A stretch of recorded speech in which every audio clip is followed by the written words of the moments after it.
শিল্পায়নের পলিসিতে যদি 10টা ভুল বার করে দিতে পারেন বলুন, আমরা 10টাই শুধরে নেব। তো 12-13 বছর ধরে সত্যি বাংলার মানুষ দেখেছেন যে বুদ্ধদার এই কথাটা ভুল ছিল না। বুদ্ধদার স্বপ্ন প্রত্যেকের জন্য ছিল, দলমত নির্বিশেষে সবার জন্য স্বপ্ন ছিল। অনেস্টি কাকে বলে, অনেস্ট মানুষ কিরম দেখতে হয় আমার ছেলেকে দেখাতে নিয়ে এসেছি, এবং আমার হিরো, ছেলেবেলার হিরো।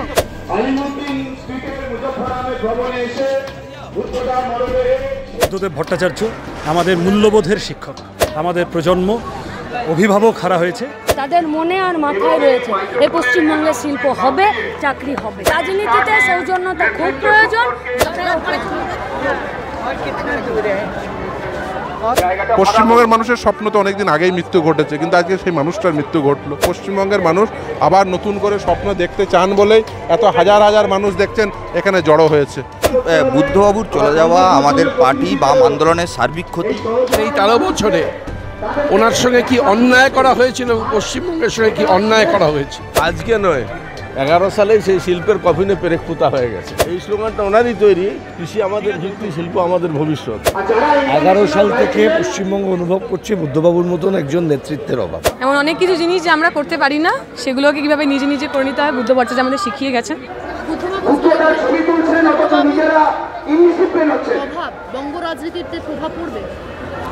বুদ্ধ এই শব্দটা এসেছে বোধি শব্দ থেকে। বোধি মানে চেতনা। সেই চারবাকের যুগ থেকে শুরু করে আধুনিকতম চেতনার যে উৎসার বাংলার সংস্কৃতি, বাংলার সভ্যতা বহন করেছে, বুদ্ধদা ছিলেন সেই সব কিছুর একটা সংমিশ্রণ, সেই সব কিছুর একটা উত্তরাধিকার। কমিউনিস্ট পার্টির আধুনিকতা বোধ এই উত্তরাধিকারকে করেছিল আরও পরিশীলিত, আরও মার্জিত। স্বাভাবিকভাবেই এই রকম একজন মানুষের অভাব অনুভূত হবেই অনেক দিন ধরে। যতদিন বাঙালি মনন আধুনিক চেতনার সাথে থাকবে, যতদিন বাঙালি মনন শুভ চেতনার সঙ্গে থাকবে, যতদিন বাঙালি মাটিতে পা রেখে আকাশ ছোঁয়ার স্বপ্ন দেখবে, ততদিন বুদ্ধদা বেঁচে থাকবেন।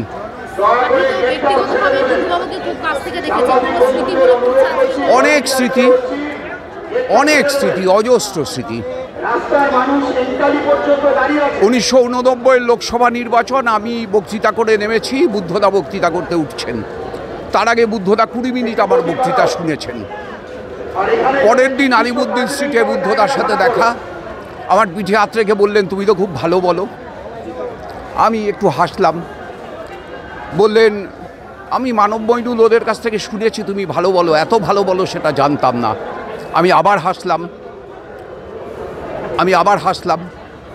তারপরে বুদ্ধদা বললেন যে আসলে আমার জন্য তোমার একটু ডিস্টার্ব হলো। আমি বললাম, না বুদ্ধদা, আপনার তো একটা ক্যাসেট 35 মিনিট, আমাদের 2 মিনিট থেকে 2 ঘন্টা সব ক্যাসেট রেডি রাখতে হয়। বুদ্ধদা হেসে বললেন, মানে? আলাম, ধরুন আমি ডিওএফআই সেক্রেটারি, আপনি এক সময় যা ছিলেন, আমি আর আমার একটা লোকাল কমিটির সেক্রেটারি এক মঞ্চে বক্তা, তাহলে আমায় 2 ঘন্টা বলতে হবে। আবার আমি আর আপনি এক মঞ্চে বক্তা, আমায় 2 মিনিট বলতে হবে। আমি দুটোর জন্যই প্রস্তুত থাকি, আপনার একটা প্রিপারেশন থাকলেই যথেষ্ট। বুদ্ধদা পিঠ চাপড়ে বললেন, ভালো বলেছ। পশ্চিমবঙ্গবাসী তো এখন বুঝছেই, কারণ এই পশ্চিমবাংলার যা চারপাশের অবস্থা চলছে, আর বিশেষ করে শিল্প কলকারখানা, আমাদের দুর্গাপুর, আসানসোল সমেত যত শিল্পাঞ্চল আছে, বহু জায়গাতে কারখানা বন্ধ হয়ে গেছে, যা ওনার প্রচেষ্টায় তৈরি হয়েছিল। এবং দুর্গাপুর থেকে আসানসোলের মধ্যেই প্রায় 32টা কারখানা ছোটো মাঝারি বন্ধ হওয়ার মুখে আর অথবা বন্ধ হয়ে গেছে। এরকম পশ্চিমবাংলাতে যে দিক নিয়ে উনি এগোতে চেয়েছিলেন, সে দিক তো পূরণ হয়নি। ওনার অভাবে নিশ্চয়ই পশ্চিমবাংলা আরও ক্ষতিগ্রস্ত। অনেক কথাই মনে পড়ে ওনার সাথে, তবে একটাই বলবো, উনি কোনোদিন কোনো বাড়তি সুযোগ সরকারের থেকে নেওয়া পছন্দ করতেন না, আর কোনো বাড়াবাড়ি যাতে মানুষের অসুবিধা হবে সেটাও চাইতেন না। ওনার জীবন একই ছিল, এবং উনি বলেছিলেন এটা যে আমি যা ছিলাম আমি তাই থাকতে চাই, মুখ্যমন্ত্রী হওয়ার পরে আমার কোনো বদল যেন না হয়, এটাই বড় ব্যাপার। আমার ধারণা অনেকে নিশ্চয়ই বোঝেন, বুদ্ধদা ওই সময় একটা কথা বলতেন যে আমাদের মানে শিল্পায়নের পলিসিতে যদি 10টা ভুল বার করে দিতে পারেন বলুন, আমরা 10টাই শুধরে নেব। কিন্তু আমরা শিল্পায়ন চাই পশ্চিমবাংলায়, আমরা চাই পশ্চিমবাংলায় কলকারখানা হোক। আমাদের এই চাওয়ার মধ্যে কোনো ভুল নেই। আর আমাদের এই চাওয়াটাকে যদি আটকানো হয়েছে, তাহলে তার প্রায়শ্চিত্ত খালি আমরা একা করবো না, তার প্রায়শ্চিত্ত বাংলার কয়েকটা প্রজন্ম করবে। সুতরাং আমার ধারণা গত 12-13 বছর ধরে সত্যি বাংলার মানুষ দেখেছেন যে বুদ্ধদার এই কথাটা ভুল ছিল না। এইটা নিশ্চিতভাবে অনেক মানুষই মানে ভেবেছেন পরে।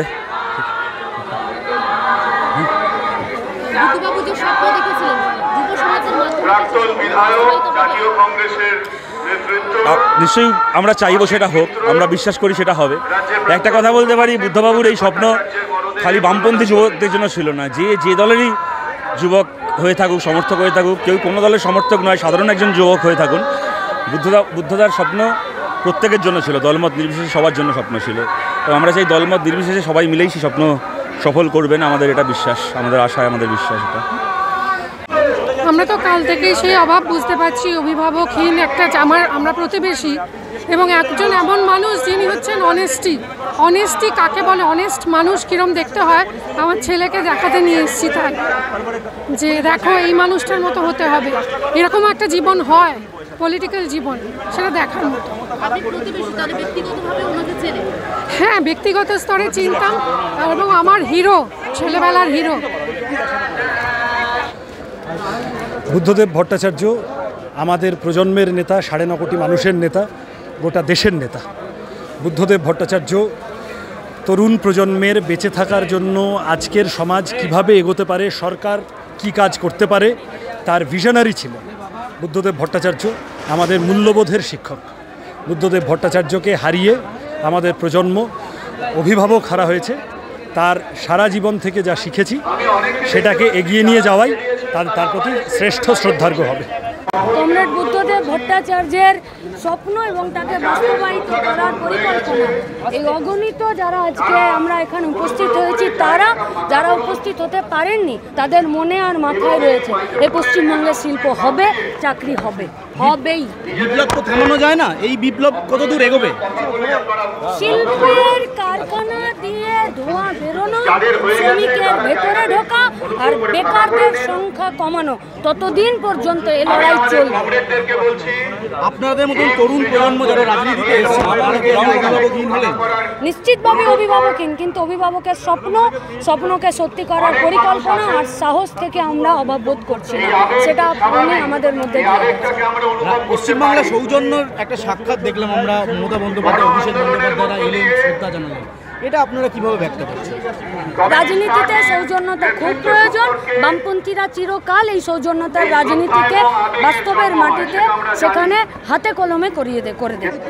হ্যাঁ, শ্রদ্ধা জ্ঞাপন করলাম। অত্যন্ত মানে আমার ব্যক্তিগতভাবেও অত্যন্ত শ্রদ্ধার মানুষ ছিলেন এবং আমি যার আদর্শ ফলো করতাম, ইজ ওয়ান অফ দেম। এবং গোটা পশ্চিমবঙ্গের মানুষ যে স্বপ্ন দেখতে চেয়েছিল, যিনি স্বপ্ন দেখিয়েছিলেন, আজকে তার মৃত্যু ঘটেছে। পশ্চিমবঙ্গের মানুষের স্বপ্ন তো অনেকদিন আগেই মৃত্যু ঘটেছে, কিন্তু আজকে সেই মানুষটার মৃত্যু ঘটলো। এই যে দেখছেন হাজার হাজার মানুষ এভাবে জড়ো হয়েছে, মানুষ তার স্বপ্নের সঙ্গে থাকতে চেয়েছিল। দুঃখজনক, শিল্প স্থাপন হয়েছে, না বেসরকারি ক্ষেত্রে কর্মসংস্থান হয়েছে, না সরকারি ক্ষেত্রে কর্মসংস্থান। আজকে দেখছেন এত দুর্নীতি। এই এসএসসি এই বুদ্ধদেব ভট্টাচার্যরা যখন ক্ষমতায় ছিলেন সেই সময় তৈরি, অথচ সেই সময় কোনো প্রকার অভিযোগ ছিল না। যে স্বপ্ন দেখেছিলেন সেই স্বপ্নের মৃত্যু ঘটলেও মানুষটির আজকে মৃত্যু ঘটেছে। কিন্তু পশ্চিমবঙ্গের মানুষ আবার নতুন করে স্বপ্ন দেখতে চান বলেই এত হাজার হাজার মানুষ দেখছেন এখানে জড়ো হয়েছে, এবং তারা আবার নতুন করে পশ্চিমবঙ্গ তৈরি করতে চান। তারা চান দুর্নীতিবিহীন একটি পশ্চিমবঙ্গ, তারা চান শিল্প সম্ভাবনাময় একটি পশ্চিমবঙ্গ। এই সমস্ত অবস্থায় দাঁড়িয়ে পশ্চিমবঙ্গের মানুষ আবার নতুন করে স্বপ্ন দেখতে চান বলেই আবার তারা এইভাবে সমবেত হয়েছেন। আমি আশা করব এই মানুষ তাদের এই সমবেত কণ্ঠ আগামী দিনে এই যে স্বৈরাচারী শাসক রয়েছে তার বিরুদ্ধে এরা আবার রাস্তায় নামবেন, এরা আবার ভোট বাক্সে তাদের রিফ্লেকশন দেবেন এবং আবার এই যে স্বপ্ন বুদ্ধদেব ভট্টাচার্য দেখেছিলেন সেই স্বপ্ন আবার সফল হবে। বুদ্ধবাবুর চলে যাওয়া আমাদের পার্টি বাম আন্দোলনের সার্বিক ক্ষতি, একটা স্বপ্নের সম্ভাবনা যা বাংলার ভবিষ্যৎ নির্ধারিত করতে পারত, তা ধ্বংস হয়েছে।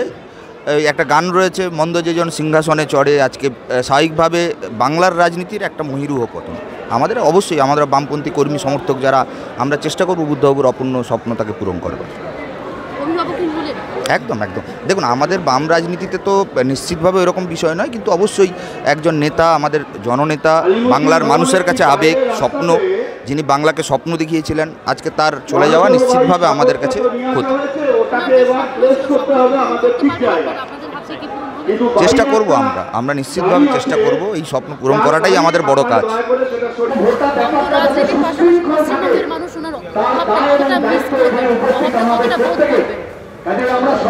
আমি একটাই কথা বলতে পারি যে এই অনেকেই প্রশ্নটা করছেন যে 13 বছর উনি তো প্রত্যক্ষভাবে রাজনীতির সঙ্গে যুক্ত ছিলেন না, তারপরেও সাধারণ মানুষের এরকম আবেগ কেন পার্টি ছাড়াও? তার কারণ সাধারণ মানুষ এখন বুঝতে পারছেন এই 13 বছরে ওনার সঙ্গে কি অন্যায় করা হয়েছিল, পশ্চিমবঙ্গের সঙ্গে কি অন্যায় করা হয়েছে। আজকে নয়, 11 সালেই সেই শিল্পের কফিনে পেরেক পোতা হয়ে গেছে। এবং এটা যে কি ক্ষতি হয়েছে আজকের শিক্ষিত, বিশেষ করে লেখাপড়া যারা ছেলেমেয়েরা, তারা মর্মে মর্মে উপলব্ধি করছে যে পশ্চিমবাংলা আজকে দেউলিয়া, পশ্চিমবাংলা শ্মশান কর্মসংস্থানের ক্ষেত্রে। তো কোথায় গিয়ে দাঁড়াবে ভবিষ্যৎ তার প্রশ্নের উত্তর ভবিষ্যৎ দেবে। ভয়ঙ্কর অবস্থার মধ্যে যাচ্ছে। এই যে চারদিকে পাশাপাশি যেসব ঘটনা ঘটছে না, সেই ঘটনা কোথায় নিয়ে গিয়ে আমাদের দাঁড় করাবে, যাদের মধ্যে আমাদের সাধারণভাবে আমরা যারা এইসব নিয়ে চিন্তা করি, আমরা চিন্তিত। বুদ্ধবাবুর মন্ত্রিসভাতে আপনি দীর্ঘদিন ছিলেন, উনি একটা কথা বলতেন, এই লড়াই লড়তে হবে, এই লড়াই জিততে হবে। আর উনি এই নতুন প্রজন্মের কথা ভেবে এই স্লোগানটা ওনারই তৈরি, কৃষি আমাদের ভিত্তি, শিল্প আমাদের ভবিষ্যৎ, এবং সেইটার স্বপ্ন নিয়েই উনি পথ শুরু করেছিলেন। এবং যে জায়গা পর্যন্ত গেছিলেন সেই জায়গাটা শেষ করে দেওয়া হলো একটা গভীর চক্রান্তের মধ্য দিয়ে। আজকে নতুন যুব সমাজ, লেখাপড়া যারা যুব সমাজ, অন্ধকারের মধ্যে চলে যাচ্ছে। যারা কম লেখাপড়া তারা পরিযায়ী শ্রমিক হয়ে চলে যাচ্ছে, আর যারা লেখাপড়া শিখেছে, যারা মিনিমাম, তাদের পরিযায়ী শ্রমিক হয়ে যাওয়ার মতন সেই অবস্থা তাদের নেই। তারা আজকে হচ্ছে যে কপাল চাপড়াচ্ছে। হ্যাঁ, বুদ্ধবাবুর সঙ্গে তো খুব কাছ থেকে দেখেছেন বুদ্ধবাবুকে, কিছু যদি আপনার সঙ্গে ব্যক্তিগত কোনো স্মৃতি বলেন। আমরা পাশাপাশি রাজনীতিতে ছাত্র আন্দোলন, যুব আন্দোলন এবং দলীয় কাজ, এবং উনি প্রশাসনের দায়িত্বে দীর্ঘদিন ছিলেন, ফলে ওনার সঙ্গে নানান কাজের মধ্যে দিয়ে ঘনিষ্ঠতা হয়েছে। আমি যখন দক্ষিণ চব্বিশ পরগনা জেলা সিপিআইএমের সম্পাদক ছিলাম, উনি তখন ওই জেলার দায়িত্বে ছিলেন, সেই সূত্রে আরও ঘনিষ্ঠতা হয়। আজকে তার প্রয়াণে বাম গণতান্ত্রিক ধর্মনিরপেক্ষ আন্দোলনে একটা বড় শূন্যতা তৈরি হয়। বুদ্ধবাবুর অভাব পুরো পশ্চিমবঙ্গ কি অভাব অনুভব করবে? করছে না কি, অনেক দিন থেকে, 11 সাল থেকে পশ্চিমবঙ্গ অনুভব করছে বুদ্ধবাবুর মতন একজন নেতৃত্বের অভাব। উনি শুধু একজন রাজনৈতিক নেতা, একজন মুখ্যমন্ত্রী না, একজন ভিশনারি, যিনি 10 বছর 20 বছর আগে দেখতে পেতেন। রাজনীতিতে নেতা তাকেই বলা যায় যিনি 20 বছর পর কী হবে সেটা বুঝতে পারেন। আজকের জন্য দামাচাপা দিয়ে অনেক কিছু তো এমনিও চালিয়ে দেওয়া যায়, কিন্তু 20 বছর আগে বাংলা কোন জায়গায় পৌঁছবে এটা যিনি ভাবতে পারেন, বুঝতে পারেন এবং সেটাকে এক্সিকিউট করতে পারেন, তিনিই নেতা। বুদ্ধদেব ভট্টাচার্য সেই রকম একজন নেতা ছিলেন, যার অভাব বাংলা বহুদিন অনুভব করবেন। না, ওটা বলা খুব সম্ভব নয়, কারণ ওনাকে আমি দেখেছি, তুমি যখন চিফ মিনিস্টার, আমি তখন একজন সাধারণ কর্মী, তো স্বাভাবিকভাবে ওই জায়গা থেকে দেখাতে আমার মনে হয়েছে যে এই অভাব পূরণ করা যাবে। সামনে থেকে দেখেছেন কোনো স্মৃতি? আমার খুব ছোটোবেলার একটা স্মৃতি আছে, যখন ওই শিশু সাহিত্য উৎসবে ওনাকে ব্যাচ পড়ানোর দায়িত্ব দেওয়া হয়েছিল। সেই ব্যাচটা আমি পড়াতে পারিনি, উনি নিজেই পড়েছিলেন। এমন অনেক কিছু জিনিস যে আমরা করতে পারি না, সেগুলোকে কীভাবে নিজে নিজে করে নিতে হয় বুদ্ধ ভট্টাচার্য আমাদের শিখিয়ে গেছেন। আমরা সেই পথেই যেন ব্রতী থাকতে পারি, এটুকুই। ওনার স্বপ্ন আপনাদের মাধ্যমে একদম তাই, ওনাদের স্বপ্ন, জ্যোতিবাবুদের স্বপ্ন, বুদ্ধ ভট্টাচার্যের স্বপ্ন, ভালো বাংলা, সুস্থ বাংলা, আমাদের সবার বাংলার স্বপ্ন।